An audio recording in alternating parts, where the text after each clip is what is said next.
అబ్బో ఇక్కడ కేజీ చీరలు కొంటే అర కేజీ చీరలు ఫ్రీ అంట. మంగళ్య షాపింగ్ మాల్, కేజీల్లో సేల్, టన్నుల్లో ఆనందం.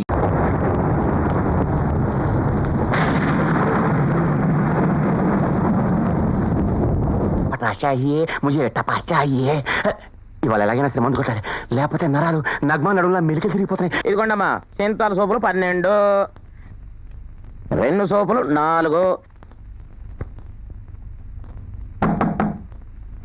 ఎవరు? ఏంటల్లుడు, ఏం కావాలి? అది మా బాత్రూమ్ లో హీటర్ చెడిపోయింది, మా ఆవిడికి సన్నీళ్లు పడవంట, ఒక్క బకెట్ వేడి నీళ్లు. సరే వెళ్ళు. మా అక్కయ్యకి మంచి అల్లుడే దొరికాడు. అత్తగారు, అత్తగారు, ఏమిటి? మా బాత్రూమ్ లో ఫ్లష్ పని చేయట్లేదు, కొంచెం అర్జెంటు. సరే సరే వెళ్ళు. లక్స్ 2 పాండ్స్ 1 సన్సిల్క్ షాంపూలు 4 రిన్ సబ్బులు 5 పారాచూట్ కొబ్బరి నూనె సీసాలు 3 old spice shaving cream 1 old spice shaving cream 1. ఎంతైంది? 419 రూపాయలు. నాకు 200 ఇవ్వాలి. నేనెందుకు ఇవ్వాలి? ఇవన్నీ కొంటున్నావు కాబట్టి. కొన్నవా కొట్టుకొచ్చినవా? కొట్టుకొచ్చినావు కాబట్టి నీ కొట్టుకొచ్చాను. సరుకులు తీసుకున్న డబ్బులు 150 చేసుకో. ఆగవయ్యా, లేకపోతే ఏంటయ్యా, అసలే నీచంగా సగం రేటు చెప్పాను, మళ్ళీ అందులో బేరమా? సరుకులు తీసుకుని డబ్బులు ఇవ్వా? సరే తీసుకో. ఉంచు ఉంచు, వెళ్ళు. కోటి 2 స్నానాలు అయిపోయిన సబ్బులు కొంటావా? చేచి వాడిని అయితే కొనం, వాసన చూసినైతే కొంటావు. వెళ్ళవయ్యా. రే ఈ లోపల పెట్టు. క్వార్టర్ బట్టల కళకళాడిపోతాయి. మా అన్నయ్యకి ఆవేశం వచ్చినా ఆనందం వచ్చినా తట్టుకోలేం. నెత్తి మీద పెట్టుకుంటాడు ఎవరినైనా. అప్లికేషన్ ఫిలప్ చేయి.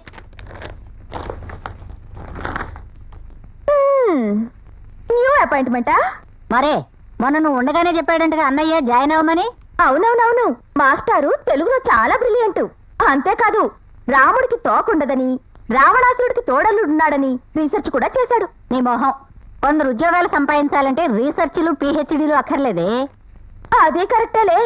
అందులోనూ మన ఆనంద్ గారు లాంటి వాళ్ళు కేవలం కాకా పట్టేసి ప్రైమ్ మినిస్టర్ కూడా కాగలరు.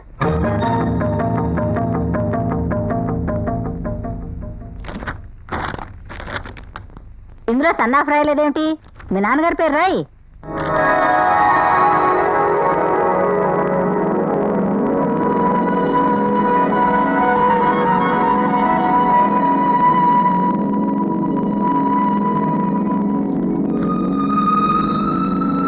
సన్నాఫ్ విజయలక్ష్మి.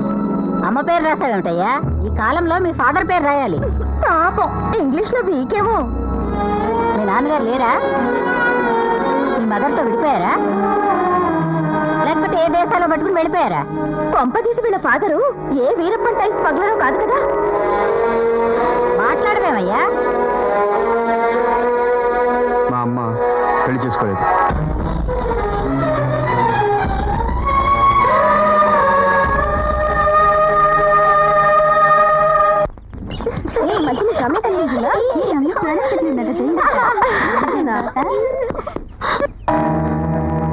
పిల్లలు అందరూ రండి, ఇవాళ మనం కొత్త ఆట ఆడుకుందాం. Father's game. ఇప్పుడు మనందరికీ అమ్మా నాన్నలు ఉన్నారు కదా, నేను అడిగిన వెంటనే వాళ్ళ పేర్లు చెప్పాలి. Chanti, your son of Prasad. Parvathi, your daughter of Sambasivarao. Malathi, your daughter of Radhakrishna. Bhaskar, your son of Brahmaji. I'm Pramila, daughter of Chandrasekhar. Your son of uncle. మీ డాడీ పేరు చెప్పు. పాప ఆనంద్కి వాళ్ళ డాడీ పేరు తెలీదురా. అదేంటి? ఆయనకి సంగీతం తెలుసు, అకౌంట్స్ తెలుసు, తెలుగు గ్రామర్ తెలుసు, కానీ వాళ్ళ డాడీ పేరు మాత్రం తెలీదు. తెలియకపోతే ఎలాగా? ఈ లోకంలో పశువులకి పక్షులకి కూడా అమ్మా నాన్న ఉంటాయి, కానీ ఆనంద్ మాత్రం నాన్న లేకుండా పుట్టాట. అంటే వాళ్ళ మమ్మీకి కుంతీదేవిలాగా పిల్లల్ని పుట్టించే మంత్రాలు ఏమన్నా వచ్చుండాలి. లేకపోతే వాళ్ళమ్మకి నాన్నెవరో చెప్పడానికి వీల్లేనంత మంది మగాళ్ళతో సంబంధం అయినా ఉండుండాలి.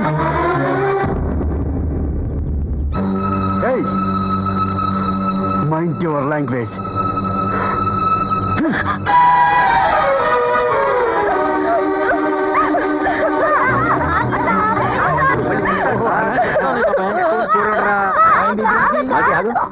ప్రమిళ ఎందుకు ఏడుస్తూ పెడుతుంది? మేనేజరు ప్రమీలక్కని జుట్టు పట్టుకొని కొట్టడానికి చెయ్యెత్తాడు బావా. ఎంత ధైర్యం వాడికి! అసలు ఏం జరిగిందే? అక్క ఆనంద్ నీకు నాన్న లేడు, మీ అమ్మ క్యారెక్టర్ మంచిది కాదు అంటే కొడతాడా? ఇవాళ వాడో మనం తేలిపోవాలి. ఇంకా మాట్లాడండి. రుక్మిణి కనబట్రా, కాల్చి పారేద్దాం యాదవని. మాలతి మీరంతా లోపలికి పోండమ్మా. సార్ పోస్ట్ కాసేపు ఉండు. సావు టెలిగ్రామ్ ఒకటి నీ చేతికిచ్చి పంపిస్తా. ఈ ఉత్తరం మీకు కాదు సార్, ఆనంద్ గారికి. ఆనంద్కా? నేను ఇస్తాను, వెళ్ళు. ఎవరు రాసి ఉంటారు? చూస్తున్నా కదా.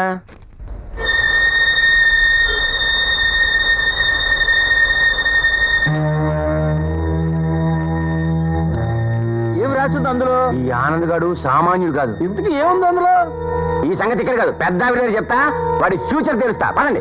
ఊరుకో అమ్మా, ఊరుకో. మా అమ్మవు కాదు, ఊరుకో. మావయ్యతో చెప్పి ఆడి ఉద్యోగం చేయించేద్దాం. ఉద్యోగం కాదు, వాడి ప్రాణాలు తీయించేయాలి. ఏ?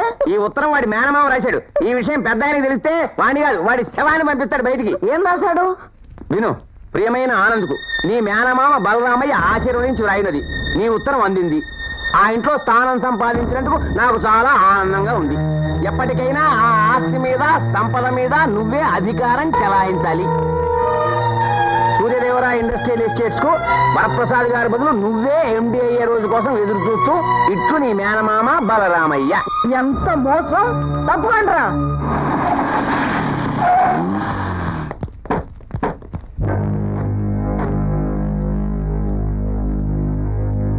ఏం జరిగింది?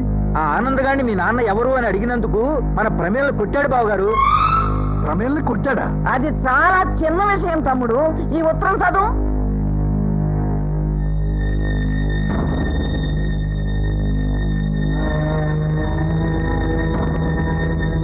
వాడెక్కడ? మావయ్య నిన్ను రమ్మంటున్నారు.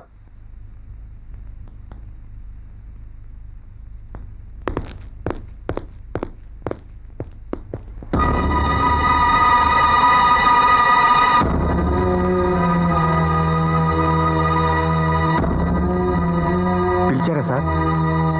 దీనికి నీ సమాధానం ఏమిటి?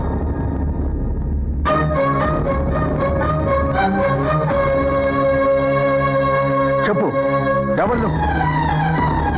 ఎందుకు వచ్చావు ఇక్కడికి? చెప్పరా. ఉద్యోగం కావాలని బ్రతిమాలితే జాలిపడి నా ఇంట్లో తెచ్చిపెట్టుకున్నందుకు నువ్వు చూపించే కృతజ్ఞత ఇదా? నీకు పెట్టిన తిండి కనీసం ఏ కుక్కకైనా పెట్టుంటే చచ్చేదాకా విశ్వాసంగా పడింది. నేను అడిగిన దానికి సమాధానం చెప్పు. ఎందుకు వచ్చావు ఇక్కడికి? పాలసముద్రం లాంటి నా కుటుంబంలో విసురు గడుపుదావనా? హిమాలయాలంతో ఎత్తున్న నా వంశగౌరవాన్ని నాశనం చేద్దావనా? చెప్పరా, ఎవరు నువ్వు? నా మేనకోడలు కాదు. ఇప్పుడు నేను అడుగుతున్నాను, నీ నాన్నెవడు? నీకు అసలు నాన్న ఉన్నాడా? ఉంటే ఒక్కైనా లేకపోతే ఆపండి. మీరు మాత్రం ఆ మాట అనకండి సార్. అంటాను, ఒక్కసారి కాదు 100 సార్లు అంటాను. నీ తల్లి కులట. అవును, అలాంటి కులట కడుపులు పుట్టావు కాబట్టి ఆశ్రయం ఇచ్చిన నా ఆస్తిలో దోచుకునేంత నీచానికి దిగుతాను. ఇక ఇంట్లో నువ్వు ప్రాణం కూడా ఉండడానికి వెళ్ళలేదు సార్. మళ్ళీ నీ మొహలాన్ని చూపించావో నీ ప్రాణం చేస్తారు.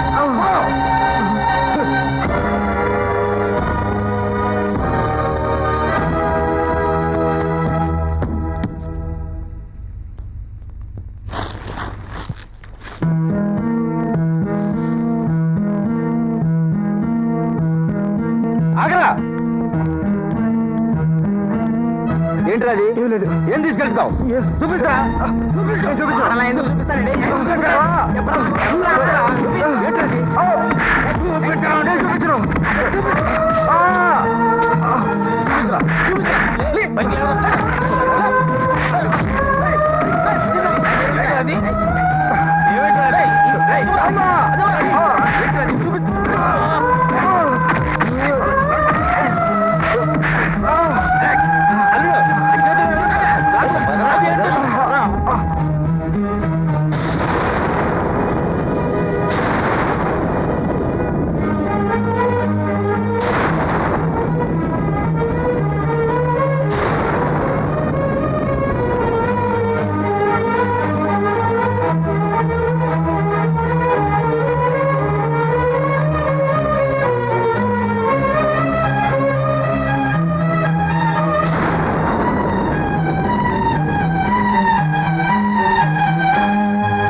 ఆమెకు నీకు ఏమిటి సంబంధం?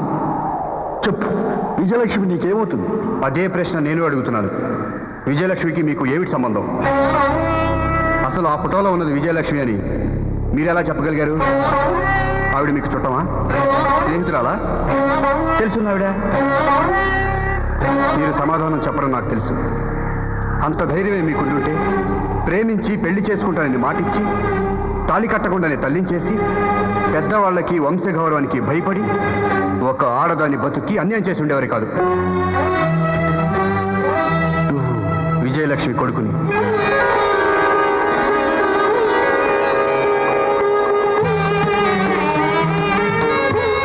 బాబు,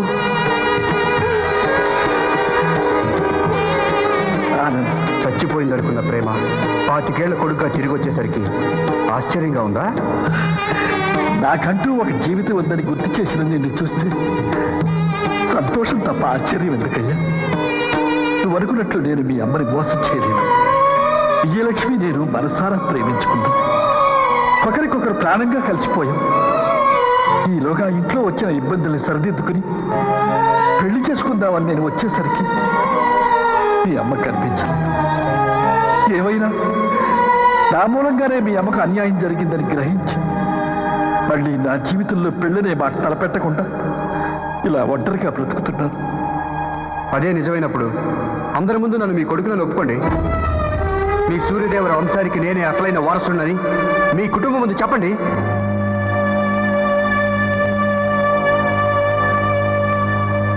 మీరు ఒప్పుకోరని నాకు తెలుసు సార్. ఎందుకంటే షష్టి పూర్తి చేసుకోబోతున్న ఈ వయసులో మీకో బిడ్డున్నాడని సంగతి లోకానికి తెలిస్తే మీరు తలెత్తుకు తిరగలేరు. ఇన్నాళ్ళు మిమ్మల్ని దేవుళ్ళ కొలిచిన మీ కుటుంబం ముందు మీరు పాతాళానికి జారిపోతారు. మీకు మీ కుటుంబం ముఖ్యం, మీ గౌరవం ముఖ్యం, మీ పరువు ప్రతిష్టలు ముఖ్యం. ఇన్నాళ్ళు కేర్ ఆఫ్ లేని మనిషిలో తిరుగుతున్న నాకు ఒక అడ్రస్ కావాలి. ఆ అడ్రస్ మీదని మీరే ఒప్పుకోవాలి. ఏ ఇంట్లో వాళ్ళైతే నన్ను మోసగాడని కొట్టారో వాళ్ళందరి ముందు మీరే నా కన్నతండ్రిని ఒప్పుకోవాలి. లోకం చేత పతిగా పిలువబడ్డ మా అమ్మ పతివ్రత అని ఇదే లోకం గుర్తించాలి. మీ ఇంటి పేరే నా ఇంటి పేరే నలుగురు ముందు చెప్పాలి. సూర్యదేవర వంశానికి నేనే నిజమైన వారసునని మీరే ప్రకటించాలి. అంతవరకు నేను సూర్యదేవర లక్ష్మీ రాఘవ వరప్రసాద్ గారి ఇంట్లో నుంచి అంగుళం కూడా కదలను.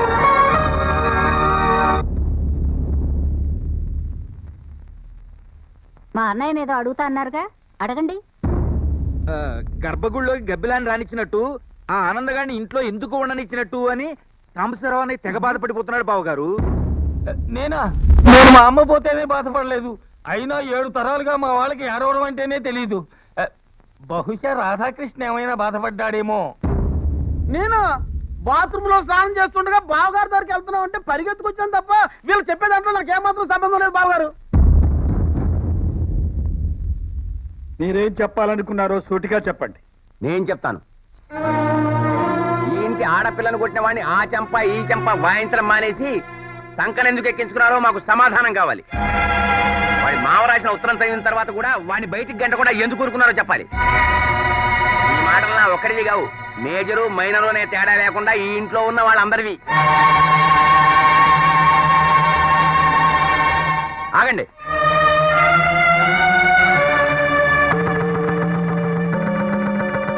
వాకౌట్ చేసి వెళ్ళిపోవడానికి ఇదేం అసెంబ్లీ కాదు. మా ప్రశ్నకి సమాధానం చెప్పాక మీరు ఇక్కడి నుంచి కదలాలి.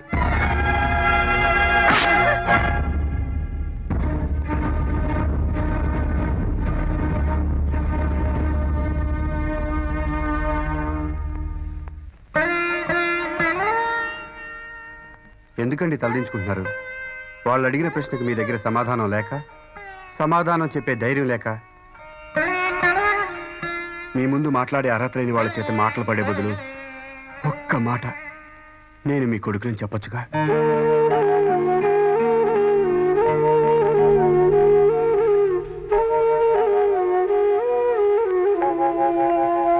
తల్లి వేరు లేని చెట్టన్నా, తండ్రి పేరు తెలియని కొడుకన్నా అందరికీ అలిసే సార్. ఒక్కసారి నా స్థానంలో నిలబడి ఆలోచించండి. మీ కొడుకుగా గుర్తింపడానికి నేను ఎందుకు ఇంత తాపత్రయపడుతున్నాను మీకే తెలుస్తుంది.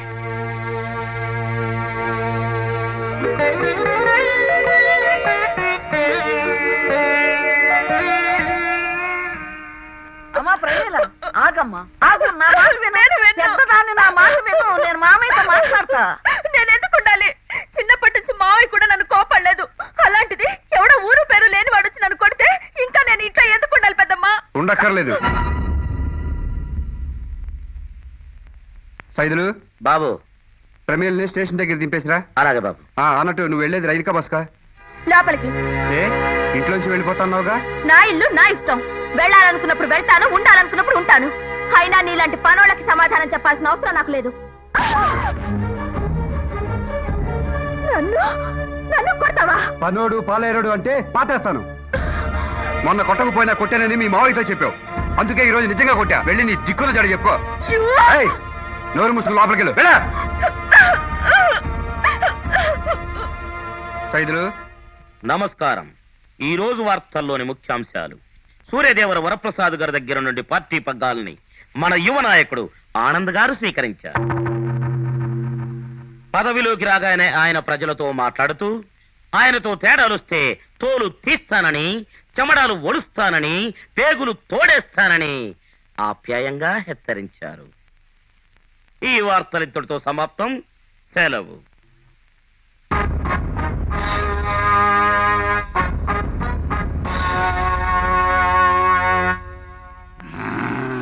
ఏమండి? నేను తొందరపడను, నువ్వు కంగారు పడకు. తొందరపడమనే మా అక్క చెప్తోంది. రే, పెళ్లిగాని ఆడపిల్ల పెళ్ళైన మగాడు తొందరపడితే ఎందుకు పనికి రాకుండా పోతాం. నువ్వు పదవే. పదండి పదండి పదండి.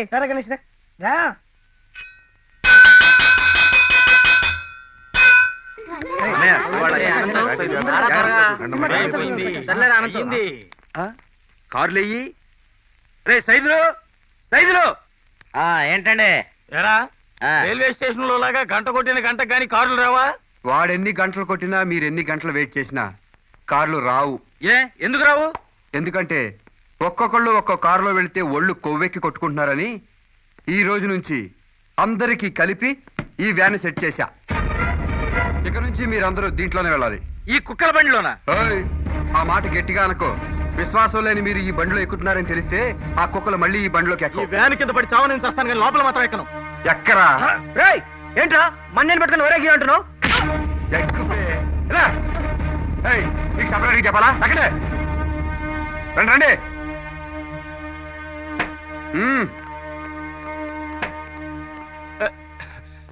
బావగారు, వీడు మా కార్లన్నీ షెడ్ లో పెట్టేసి మమ్మల్ని వ్యాన్ ఎక్కమంటున్నాడండి. అది కాదు సార్, అందరూ వెళ్ళేది ఒకే ఆఫీస్కి అయినప్పుడు ఒక్కొక్కరికి ఒక్కొక్క కార్ ఇస్తే చాలా పెట్రోల్ వేస్ట్ అవుతుంది. అందుకే అందరికీ కలిపి ఒకే వెహికల్ అరేంజ్ చేశాను. సేవ్ ఆయిల్ సేవ్ ఇండియా అన్నారు కదా సార్.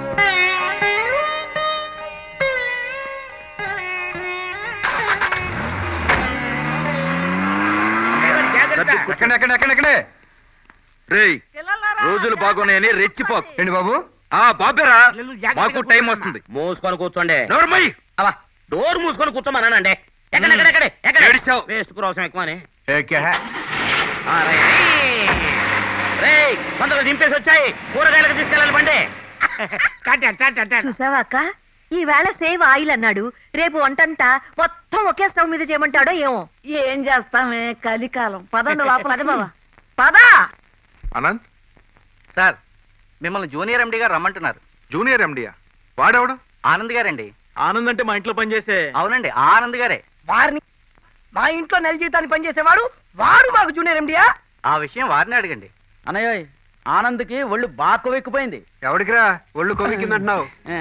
మన ప్రకాష్ గారికి ఓహో. డైటింగ్ సేరే అదవ అంటే నెయ్యి ఎక్కువ తాగేస్తున్నాడు. గుండె బాగా బలిసిపోయింది. మరే నాకు తెలియకుండా నా ఒళ్ళు కొవ్వెక్కిపోతుంది. అవును, పిలవగానే రాకుండా మీటింగ్ పెట్టారేంట్రా? ఏంట్రా, నన్ను చూసిన తర్వాత కూడా కూర్చుని కాళ్ళు ఊపుతావా? ఒక్క గుద్దు గుద్దానంటే అరగుద్దు వేస్ట్ అవుద్ది. లే. ఏంటా లుక్కు? నా మాటలు విని నన్ను పీకు పీకాలనిపిస్తుందా? హ, నా చొక్కా గుండీ కూడా పీకలేరు. ఎరా, మీరు నా గుండీ పీకుతారా? ఇక నుంచి మన మాటకే తలూపాలి. ఓకే? ఇవాళ నుంచి ప్రతిరోజు అకౌంట్స్ క్లియర్ చేశాక ఇంటికి వెళ్ళాలి. ఎవడికి వాడు ఇష్టం వచ్చినట్టు అకౌంట్స్ రాసి డబ్బులు నొక్కేద్దామంటే కుదరదు. పిన్నీస్ కొన్నా సరే పర్టికులర్స్ కావాలి. అర్థమైందా? That's good.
చూశావా లక్ష్మీ మన అబ్బాయిని? వాడు నా కంపెనీకి జూనియర్ ఎండి అట. ఎవరు లెక్కలు సరిగ్గా చూపించకపోయినా డిస్మిస్ చేస్తాట. ఎక్కడికి పోతాయి నా పోలికలు? సూర్యదేవర వంశంలో పుట్టాడు కదా.